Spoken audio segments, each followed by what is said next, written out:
चलिए दोस्तों, तो आज की इस वीडियो में हम लोग देखेंगे 10वां क्लास के क्षेत्रमिति का घन घनाभ बेलन शंकु गोला का जो पृष्ठीय क्षेत्रफल और आयतन से संबंधित जो क्वेश्चन है उस पर आधारित है ना। यह 10वां क्लास के क्षेत्रमिति में जो आपको पृष्ठीय क्षेत्रफल और आयतन पढ़ना है उसका पहला एक्सरसाइज आपका यहाँ पर इस तरह से क्वेश्चन रहेंगे। पहले एक्सरसाइज में कह रहा है कि एक शीतगृह की लंबाई उसकी चौड़ाई की दुगनी है ना। शीतगृह जो है उसकी लंबाई चौड़ाई के दुगनी है और इसकी ऊंचाई 3 मीटर है। जाहिर सी बात है, जिसमें लंबाई चौड़ाई ऊंचाई तीनों हो तो वो घनाभ होगा, है ना। तो यह घनाभ के आकार की है ना। फिर कह रहा है कि दरवाजे सहित चारों दीवारों का क्षेत्रफल, है ना। शीतगृह जो है एक घनाभ का आकार का मतलब एक घनाभ के आकार का है ना। उसमें कह रहा है कि चारों दीवारों जो है दरवाजे सहित चारों दीवारों का क्षेत्रफल 108 मीटर स्क्वायर है।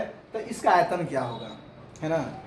तो यहाँ पर हम लोग चलेंगे, मान लेते हैं, है ना। माना कि क्या मानना है इसमें, कह रहा है कि इसकी चौड़ाई की दुगनी है। चौड़ाई की दुगनी कौन है भाई, तो लंबाई है। तो इसमें चौड़ाई मान लेते हैं, माना कि चौड़ाई, है ना। शीतगृह का जो चौड़ाई है वो x है, तो लंबाई कितना होगा दोस्तों। तो यहाँ पर चौड़ाई को हम लोग b द्वारा सूचित करते हैं जो x है, और लंबाई को l द्वारा सूचित करते हैं जो कितना होगा 2x होगा। चौड़ाई की दुगनी कौन, लंबाई, ठीक है। और ऊंचाई कितना है दोस्तों, तो ऊंचाई यहाँ पर दिया हुआ है 3 मीटर, है ना। 3 मीटर इसका ऊंचाई दिया हुआ है, ठीक है। अब शीतगृह का आयतन, शीतगृह कैसा है, तो वह घनाभ के आकार का है ना। यानी कि घनाभ का आयतन जो होता है, सबसे पहले तो यहाँ क्षेत्रफल दिया हुआ है, चारों दीवारों का क्षेत्रफल, यानी शीतगृह का क्षेत्रफल, शीतगृह का चारों दीवारों, है ना, चारों दीवारों का क्षेत्रफल बराबर कितना दिया हुआ है 108। फॉर्मूला क्या होता है, तो 2h into L plus B होता है 108, है ना। तो 2 गुने ऊंचाई कितना है 3 मीटर है ना। और लंबाई कितना है x, और चौड़ा लंबाई है 2x और चौड़ाई है x बराबर 108। 3 दूना 6 हो जाएगा, और 2 अगर कितना हो जाएगा दोस्तों 3x हो जाएगा, और 108। तो x का वैल्यू कितना हो जाएगा, तो 108 बटा 6 गुने 3, है ना। यानी कि 108 बटा 6 तिया 18, है ना। अब 18 छक 48, मतलब x का जो वैल्यू आ गया वो दोस्तों 6 आ गया, ठीक है। जब x का वैल्यू 6 आया तो यहाँ चौड़ाई कितना होगा, है ना। अतः चौड़ाई, है ना, चौड़ाई b बराबर आपको हो गया x, मतलब 6 सेंटीमीटर, सॉरी मीटर है तो इसमें मीटर हो जाएगा, है ना। और लंबाई l द्वारा सूचित कर रहे हैं, तो लंबाई कितना है 2x, मतलब 2 गुने 6 यानी 6 दूना 12 मीटर। तो ये आपका चौड़ाई और लंबाई हो गया। अब क्या ज्ञात करना है, शीतगृह का आयतन ज्ञात करना है ना। शीतगृह का आयतन, और शीतगृह कैसा है दोस्तों, तो घनाभ का आकार के है ना। तो जब घनाभ का आकार के है तो उसका आयतन बराबर होता है फॉर्मूला एल भी एच, मतलब लंबाई गुने चौड़ाई गुने ऊंचाई। तो लंबाई दोस्तों कितना है 12 है, चौड़ाई कितना है, तो यहाँ पर 6 है, और ऊंचाई कितना है 3 है। तो 12 गुने 6 तिया 18, 18 दूना 36 और 18 6, यानी कितना हो गया 216 मीटर क्यूब। दोस्तों इस तरह से यहाँ पर आया आपका शीतगृह का आयतन। तो इस तरह से हम लोग दोस्तों हल करते हैं। चलिए इसके बाद अगले क्वेश्चन की ओर देखेंगे हम लोग, है ना। आगे इसमें देखते हैं किस टाइप के मैथ होगा, ठीक है। चलिए वीडियो ध्यान से देखिएगा, आपको समझ में आएगा, है ना।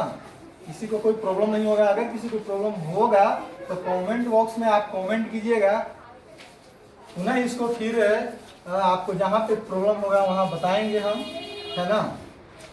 चलिए ध्यान से देखिएगा, फॉर्मूला याद रहेगा, आपको समझ में आएगा ही आएगा, उसमें कोई दो राय नहीं है, ठीक है। चलिए आगे हम लोग देखते हैं इस एक्सरसाइज में किस टाइप के क्वेश्चन होते हैं। तो कह रहा है कि एक एक लंब वृत्तीय, है ना, एक लंब वृत्तीय शंकु, एक लंब वृत्तीय शंकु की त्रिज्या, है ना, एक लंब वृत्तीय शंकु की त्रिज्या और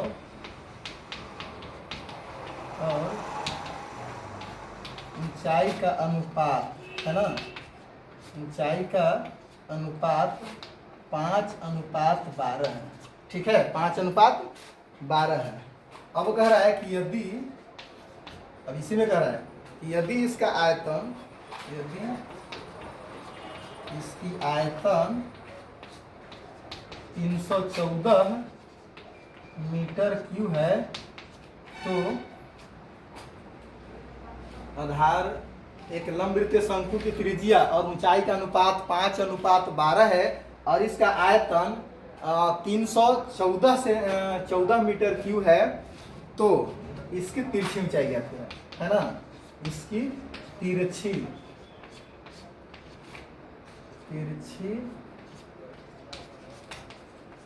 ऊंचाई ज्ञात करें, है ना, इस तरह से तिरछी ऊंचाई ज्ञात करें। लंब वृत्तीय शंकु है दोस्तों, तो शंकु इस तरह से होता है ना, यहाँ पर ही दिया हुआ है। ठीक है, एक त्रिज्या हो गया, ऊंचाई हो गया, एक तिरछी ऊंचाई एल हो गया। यहाँ पर आपको दिया हुआ है अनुपात में, लिखेंगे माना कि, है ना, अनुपात में एक्स राशि शामिल है। ठीक है, एक्स राशि शामिल है, तो आर बराबर कितना हो जाएगा, त्रिज्या को आर द्वारा सूचित किए तो आर बराबर कितना हो जाएगा दोस्तों, 5x हो जाएगा, है ना। और ऊंचाई को हम लोग h द्वारा सूचित किए हैं, ऊंचाई कितना होगा दोस्तों, 12x हो जाएगा। ठीक है, अब चलिए हम लोग याद करते हैं, कराई कि इसकी आयतन 1314 मीटर क्यूब है। ठीक है, तो चलेंगे शंकु की आयतन, शंकु की आयतन बराबर दोस्तों होता है 1/3 पाई आर स्क्वायर एच, और दिया हुआ है 314, 1/3 पाई के मान 3.14 और आर आपको दिया हुआ है 5x गुने 5x हो जाएगा और यहाँ पर हो जाएगा 12x। ठीक है, अब चलिए यहाँ पर 314, 3 यहाँ भाग में है, यहाँ गुना में हो जाएगा दोस्तों, यहाँ जो गुना में है उस सब क्या हो जाएगा, इधर आ जाएगा, मतलब 3.14 गुने 5 गुने 5 गुने 12 और यहाँ x गुने x गुने x बच जाएगा तो x क्यूब हो जाएगा, है ना, x क्यूब।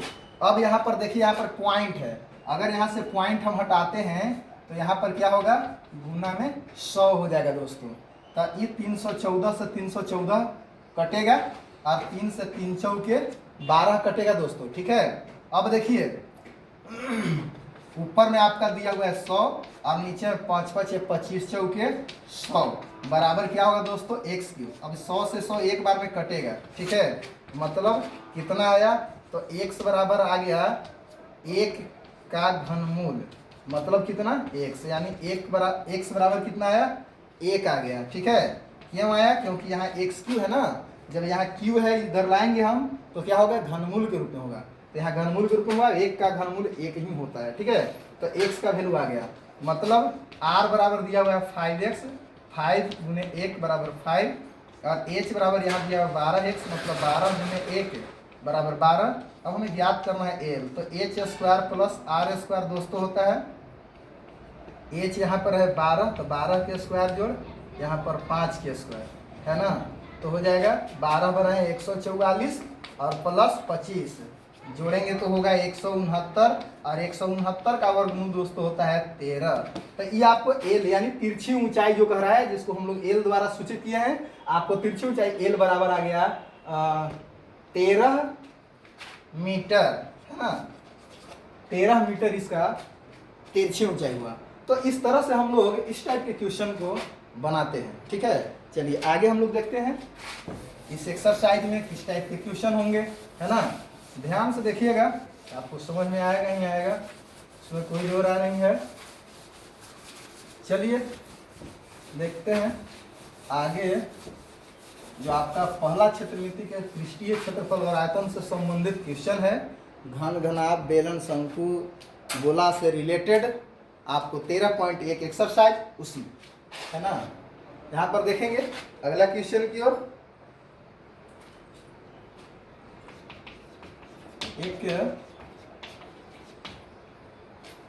एक बेलन की ऊंचाई, है ना, एक बेलन की ऊंचाई,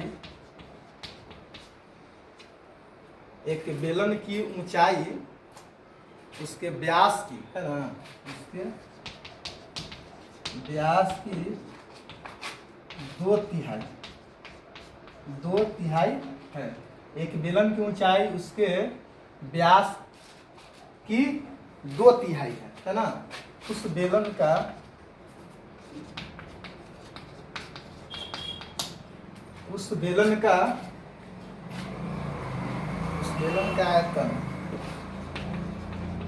आयतन 4 सेंटीमीटर त्रिज्या, है ना, 4 सेंटीमीटर त्रिज्या वाले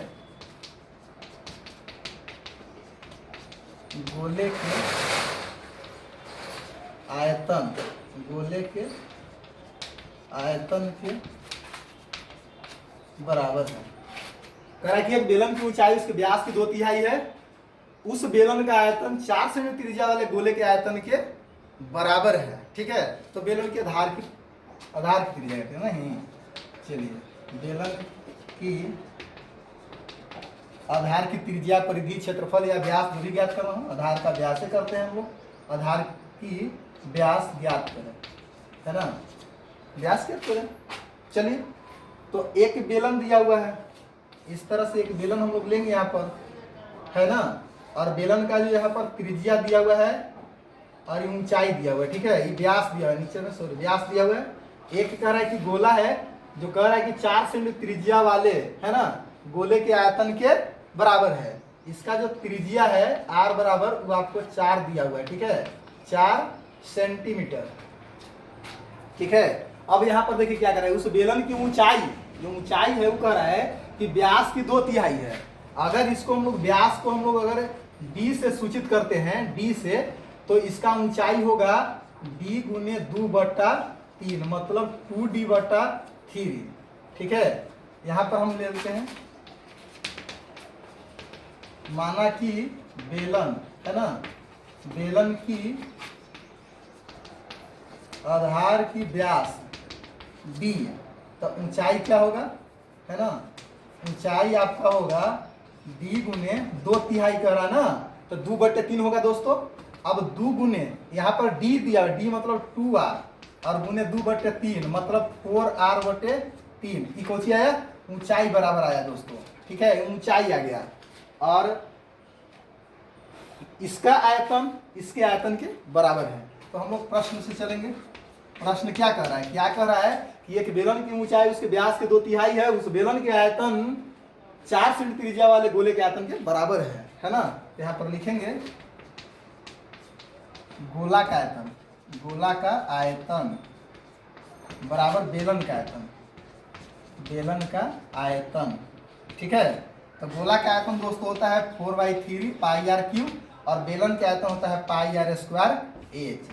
πr² होता है दोस्तों बेलन का आयतन। चलिए, तो यहाँ पर 4/3 पाई, और r इसका गोला का दिया हुआ है, कितना दिया है, 4।